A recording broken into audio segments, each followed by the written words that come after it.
We can go ahead and get started. First off, I just want to say thank you for everyone that's tuning in live for the webinar itself, and for anybody that is watching this via the recording later, also thank you for stopping by.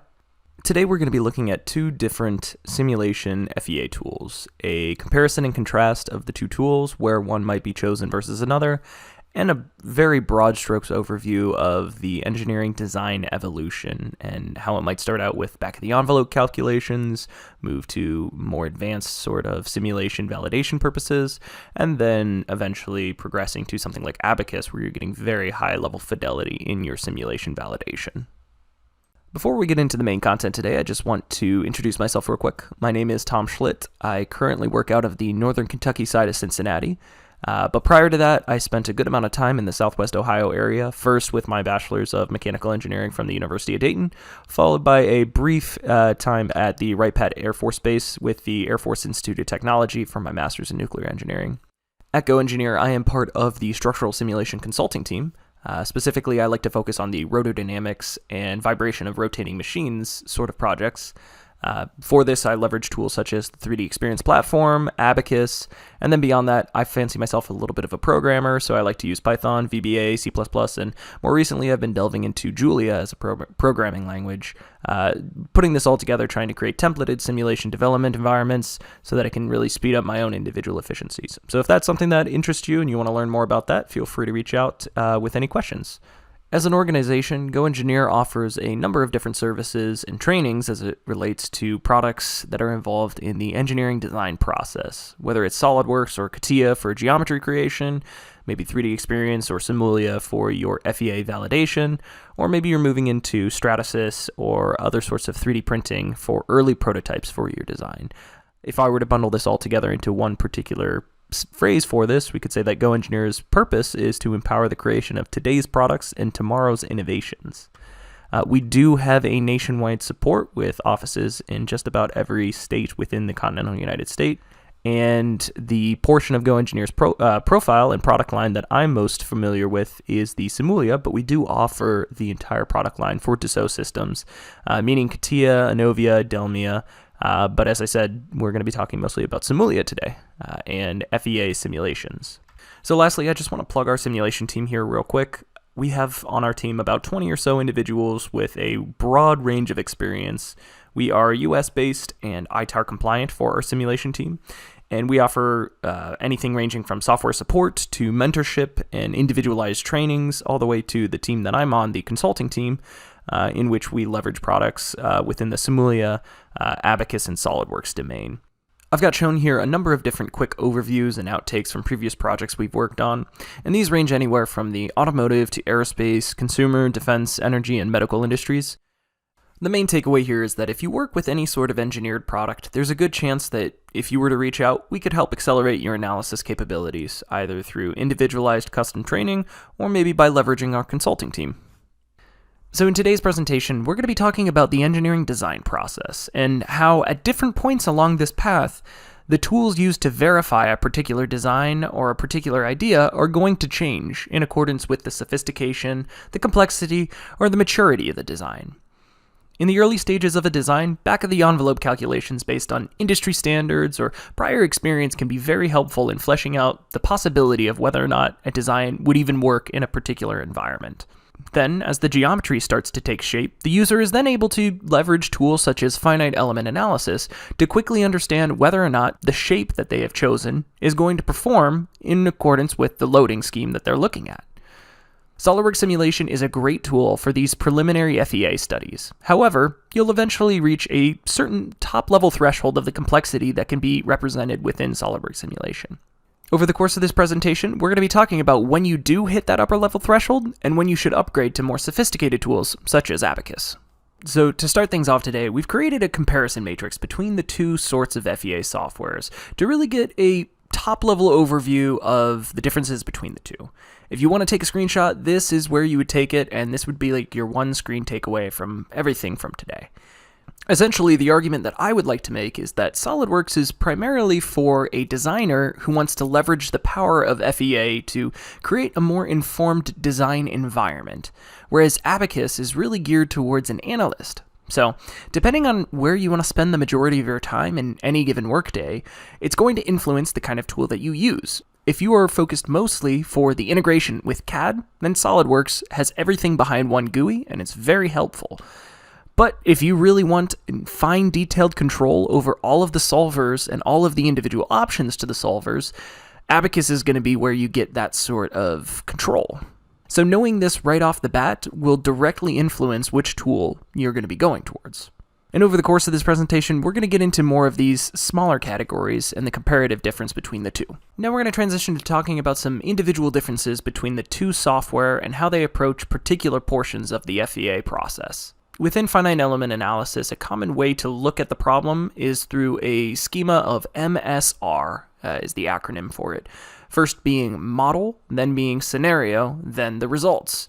And each one influences the following letter in the acronym. So the model influences the scenario, influences the results, so on and so forth.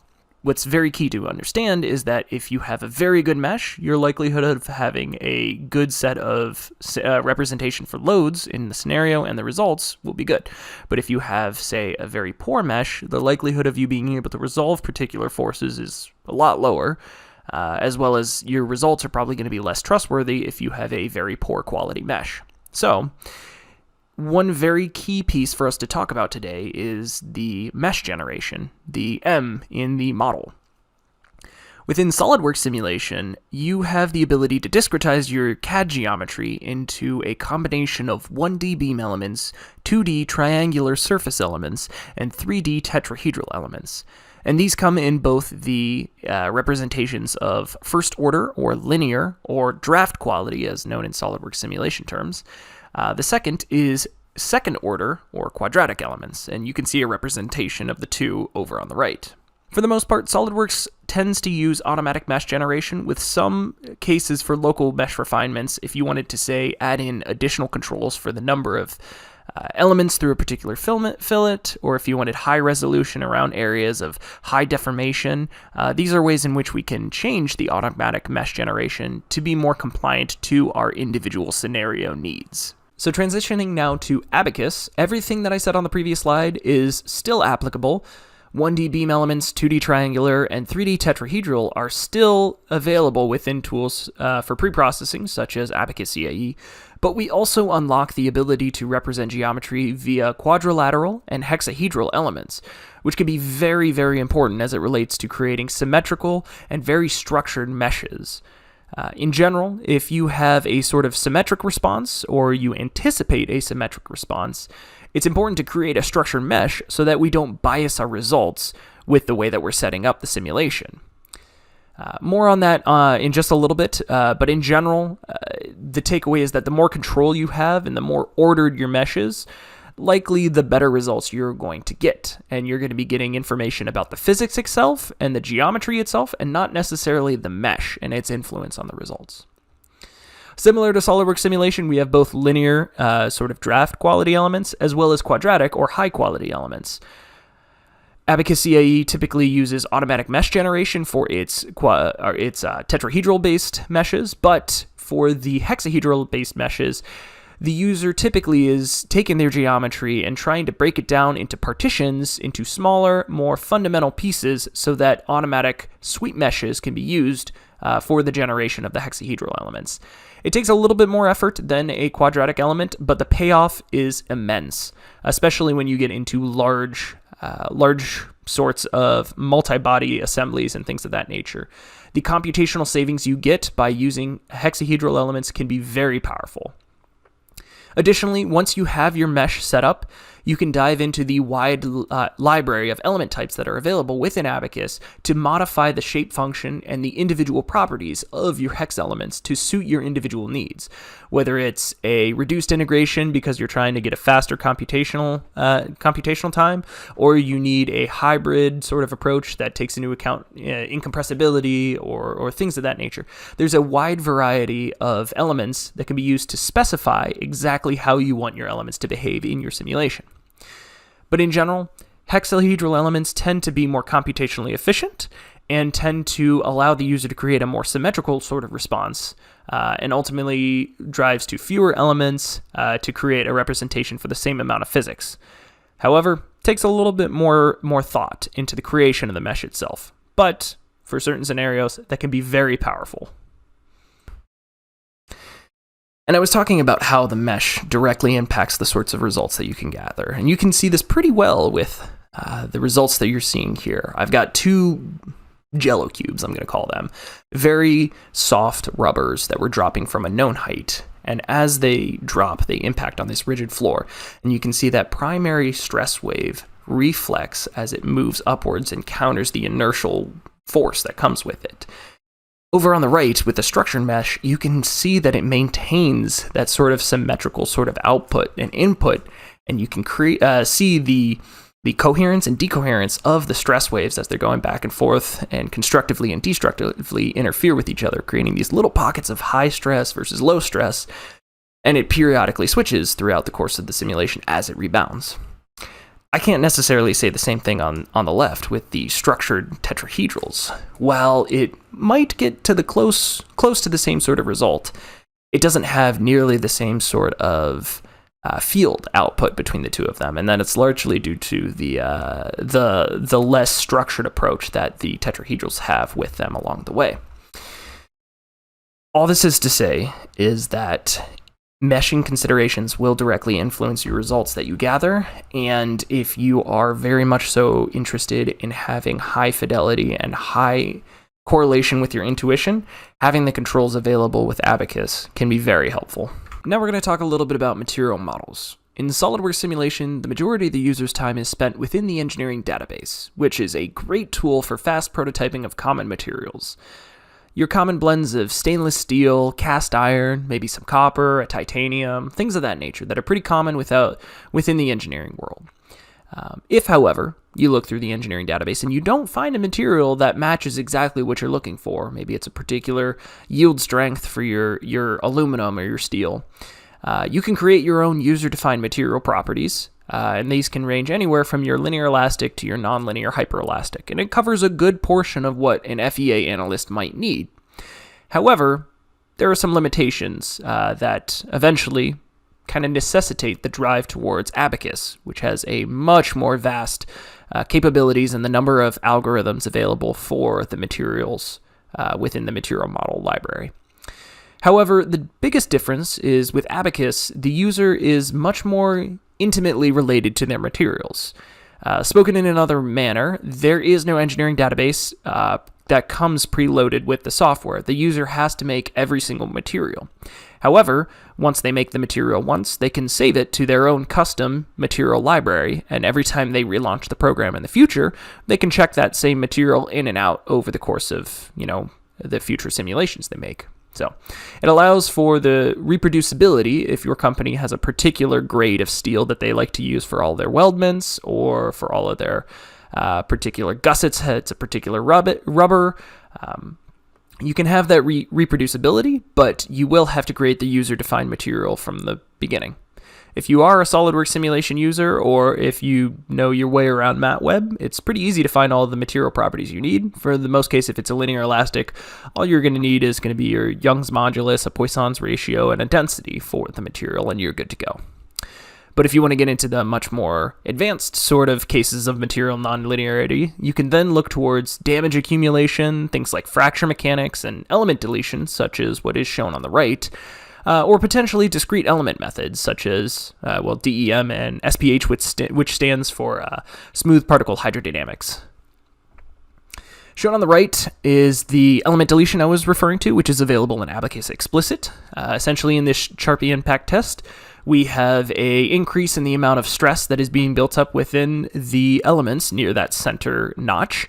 And as that stress builds up and up and up, it gets to a certain point where a certain amount of damage will start to accumulate within the material.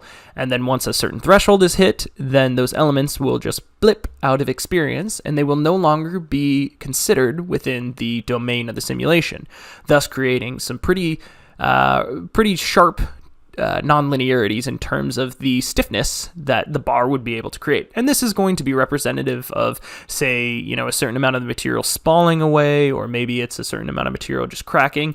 Once a certain threshold is hit, that damage should mean that there is no stiffness if, say, a crack has started to propagate. And again, this is just element deletion. There are, for both of the two terms that I use there, spalling and crack propagation, there are specific areas within Abaqus one can start to go down, and there are entire analyses and techniques that users can use to get much more fine-tuned control in the way that this influences the simulation. But this is just a very top-level overview of what can be done in Abaqus. The next topic of discussion is going to be loading approaches. First, we talked about the model, and now we're going to be moving into the scenario development in the MSR schema. Now, when it comes to coordinating loads in finite element analysis, it can sometimes feel a little bit like an orchestra. It's all about getting the right loads to be activated at the right time and in the right location. Let's say, for example, I have an analysis I'm performing on an exterior shelter where I want to see the performance of the structure in two load cases. First, common for both, we're going to pre-stress the structure via the gravity load to account for the weight of the materials themselves. Following that, we can institute a lateral pressure load to be representative of wind loading. Then, in the second load case, we'll remove the wind load and then institute a vertical load on top, which represents the weight of maybe some snow buildup during the winter. In SOLIDWORKS, the way we would go about doing this would be to create time curves for each and every one of the loads that are considered within our analysis. Then we would create different points in time where we would activate or deactivate the loads, thus allowing us to institute a bit of orchestration to when loads will be active and when different ones will not be active. Orchestrating the loads to be active in such a way that only the wind load is active at one point and the snow loading is active in another is simple enough with time curves within SOLIDWORKS Simulation. However, this is only a two load case sort of scenario. If, on the other hand, we had many different sorts of load cases, it could get rather complex. The use of amplitude and time curves is one particular solution to the problem of orchestration of loads within finite element analysis. This is what SOLIDWORKS Simulation does, and it works fairly well. However, it's not necessarily the most elegant solution, at least in comparison to the approach that Abaqus takes. I might be biased because I'm an Abaqus user, but in Abaqus, we like to couple everything together for a particular portion of the analysis and couple it into a step object. So think about grabbing all of your output requests, your history requests, like your XY variables and things like that, any contacts, loads, boundary conditions, predefined fields, whatever it has, you can couple that all together and put it into a particular step. That step could also be using a particular kind of solver. So I could, chain multiple steps together and use different solvers along the way with some limitations. But let's say I wanted to run a pre-stress with a general static and then run a frequency extraction. I can see, how that those natural frequency values change as we load with a particular loading pre-stress. Or I could do the same thing with an eigenvalue buckling analysis. Or potentially we have a pre-stress routine and then we run some implicit dynamics. All things that are very much so possible within Abaqus, but not necessarily possible within SOLIDWORKS Simulation.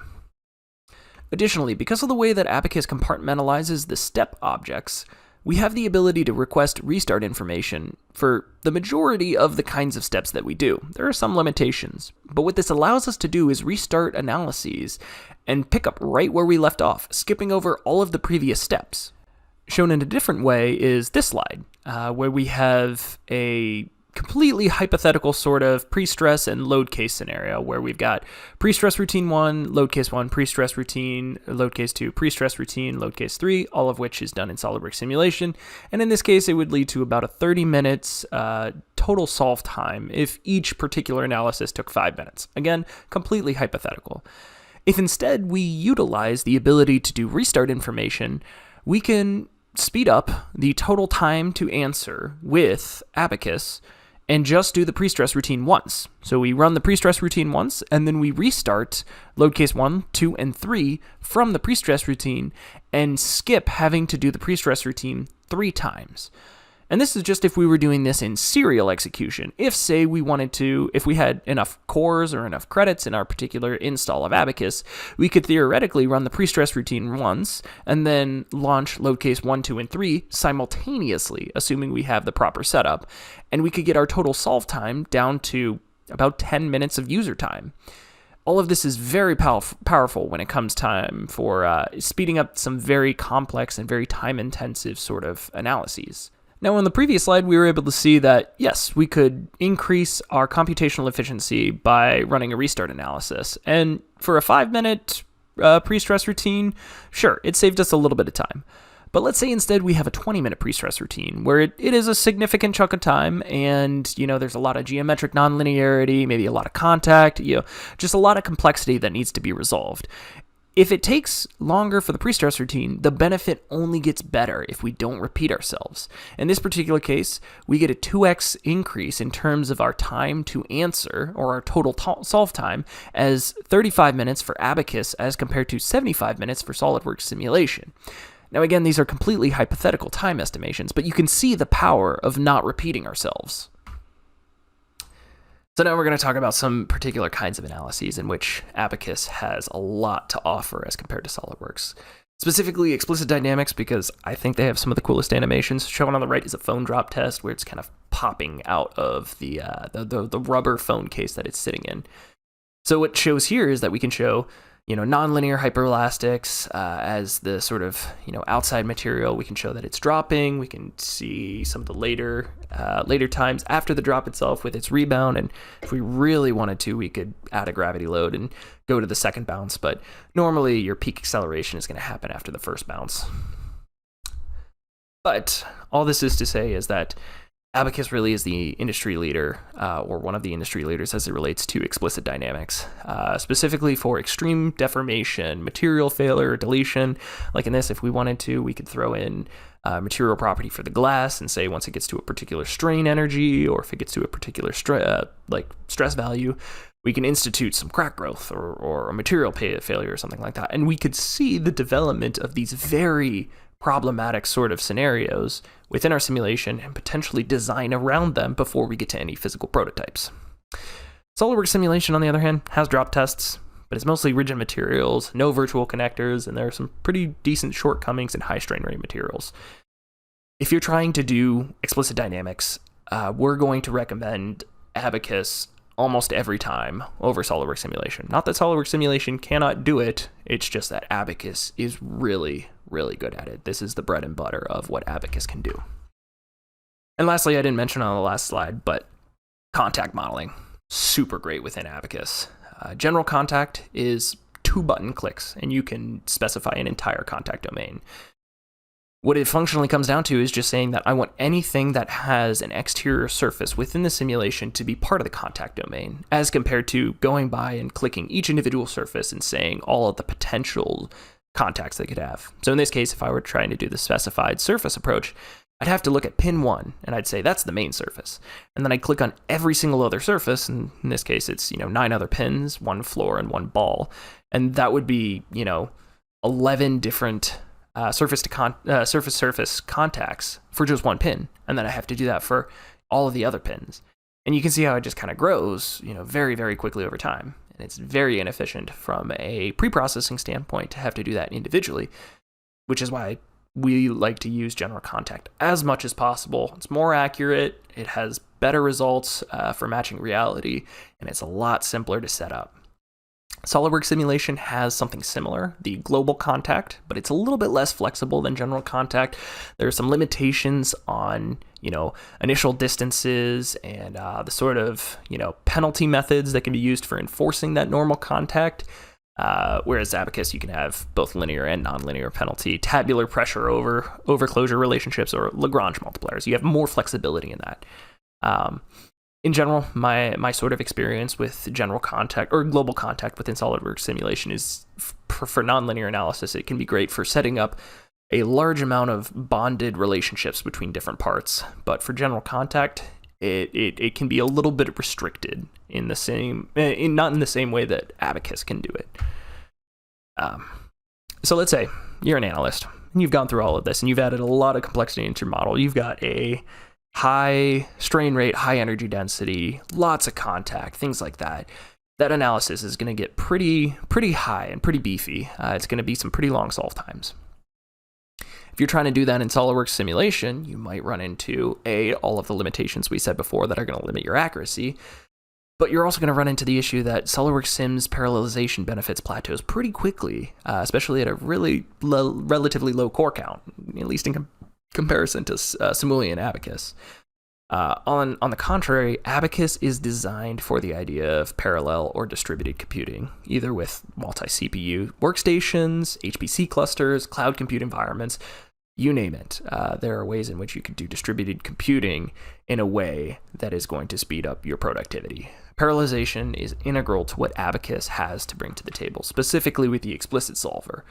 A lot of the times, if we have, say, a large crash analysis, we could run something with, million elements or something like that, and it might run in 12 hours as compared to, a local workstation that might take, 24 or something like that. And on the same time, if we're using the cloud, we can run 4 12-hour jobs instead of 4 24-hour jobs in serial. So with Abaqus, you just get a lot more flexibility to be able to vary the speed at which you need to use your tools. So things to keep in mind, especially on the sorts of demands that you have. The higher complexity that you have is going to naturally gravitate you towards higher complexity tools or more mature tools such as Abaqus. So far today, we've talked mostly about qualitative differences and conceptual differences between SOLIDWORKS Simulation and Abaqus. At this point, we're going to introduce a test problem that gives us some quantitative sort of comparison between the two of them, or at least gives us a view into how the two codes will operate for a particular scenario. In this case, what we're working with is a 2-plate assembly where we have different materials on the top and the bottom. The top is going to be filled with titanium manganese and the bottom being stainless steel. The reason why we're doing this is because these two metals will have different coefficient of linear thermal expansion.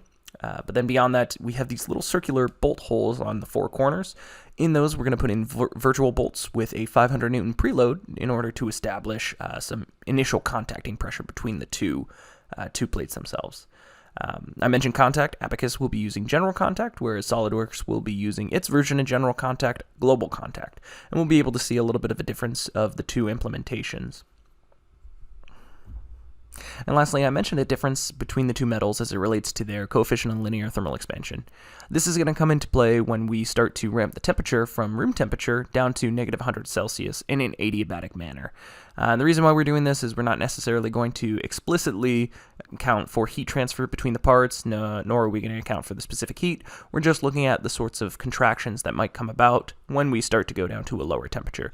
And this will induce a form of deformation between the two based on their difference in coefficient of linear thermal expansion, as well as some built-up forces and stresses due to that contraction. Because of the nature of the problem, we're able to split this into just one quadrant and analyze just one quadrant. Then in the final portion, we'll symmetrically mirror it around, and we should have the same results just due to the nature of symmetry within structural mechanics. In this case, we have enough elements to reasonably capture the bending and deflection period. Like I said, linear TET elements do capture accurate results, but typically need a large number of elements. In this case, 15,000 nodes is a pretty large amount. I mean, through this particular thickness, we have about 4 to 5 elements, so we should be pretty set.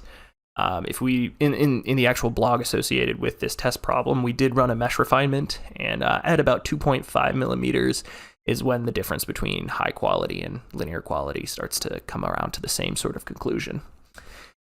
Over on the right, you can just see right off the bat, 2.5 millimeters, 12,500 nodes, less degrees of freedom, it's going to run a little bit faster. And additionally, we're using quarter symmetry just so that we can only do, 15,000 nodes or so rather than doing 60,000 nodes. We're going to use 3-2-1 boundary conditions, which allow us to have minimally invasive boundary conditions, 2 of which are going to be handled by the symmetry boundary conditions, and the last one is going to be grabbing this last little corner here and restricting it in the Y so that it doesn't fly away due to rigid body motion.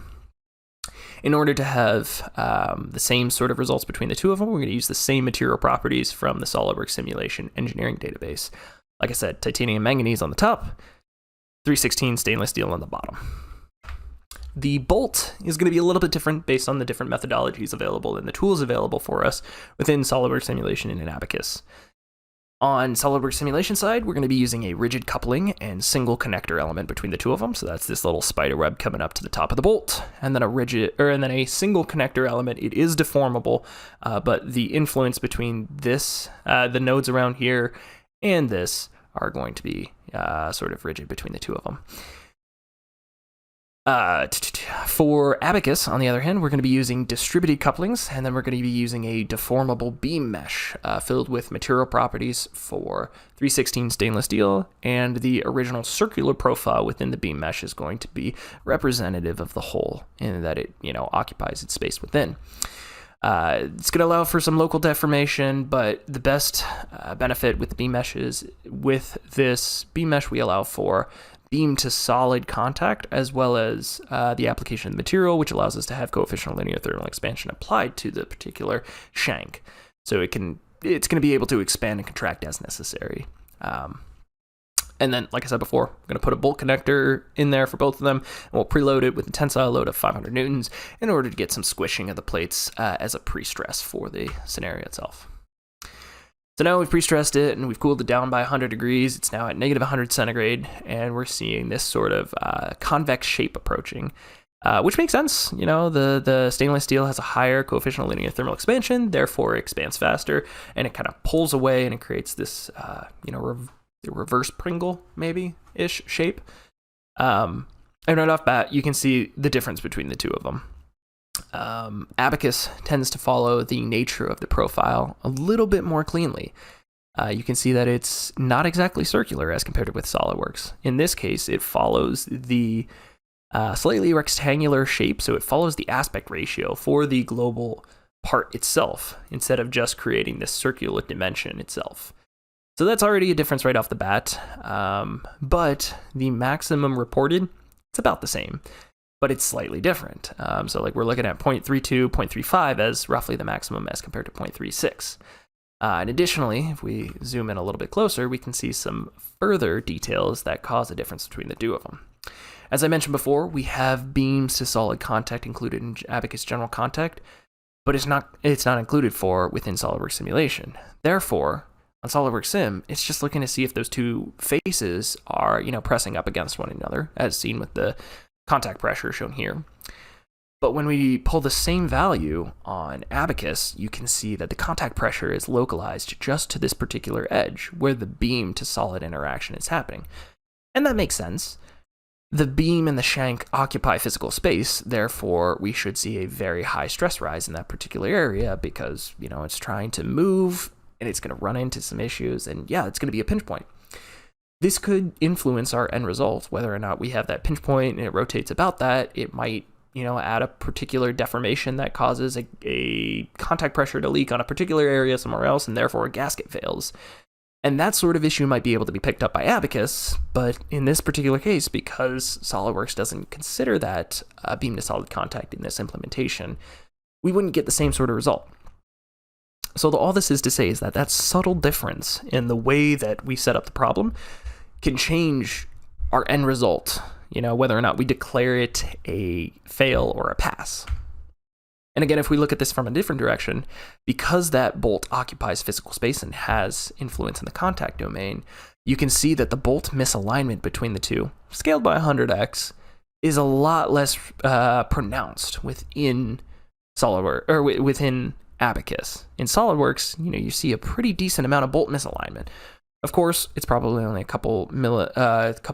it's a fraction of a millimeter in the true value, or in the true displacements, but in the scaled displacements, you can see that difference between the two of them. Now, take these results and magnify them to your more advanced cases, and you could see that in higher deformation environments and in more complicated scenarios, Abaqus is going to match reality, almost for certain in a better way than SOLIDWORKS Simulation. Again, I'm going to have to put a big caveat on that statement. Everything is going to be based on how much effort goes into how the user sets up and how familiar they are with their particular tool. But in general, if you want a sticker takeaway, Abaqus has more tools within its toolbox to be able to represent reality. And what I'm trying to drive home here is that every job has a proper tool. If you know your tools and you know their strengths and limitations, you're going to be in a much better scenario overall. SOLIDWORKS Simulation, it's great for quick virtual prototype directly integrated to your CAD. So if you're a designer who wants to do the majority of their time in the CAD side with just a little bit on the analysis side, this is probably for you. SOLIDWORKS Simulation is your sort of place to exist. You're going to be working with individual components or small multi-part assemblies. And you can answer overarching questions such as like, will this particular component fail? Does another stiffener really help here? But if you're trying to get into the more advanced sort of correlation to benchtop testing, you're going to need a more sophisticated analysis environment with, fine-tuned user controls. It's going to be a better environment overall for the correlation to physical testing and optimizations and things of that nature. Again, as I said before, if time is of the essence, cloud computing and parallel computing is also a huge and major advantage to the analyst as compared to the sort of scenario that you get with SOLIDWORKS Simulation. And now we've reached the closing point of today's presentation. If there are any questions, you can feel free to add them into the chat. And if you are watching this via the recording, feel free to reach out to me via the email shown here, and I'll be happy to take those questions. Thank you so much.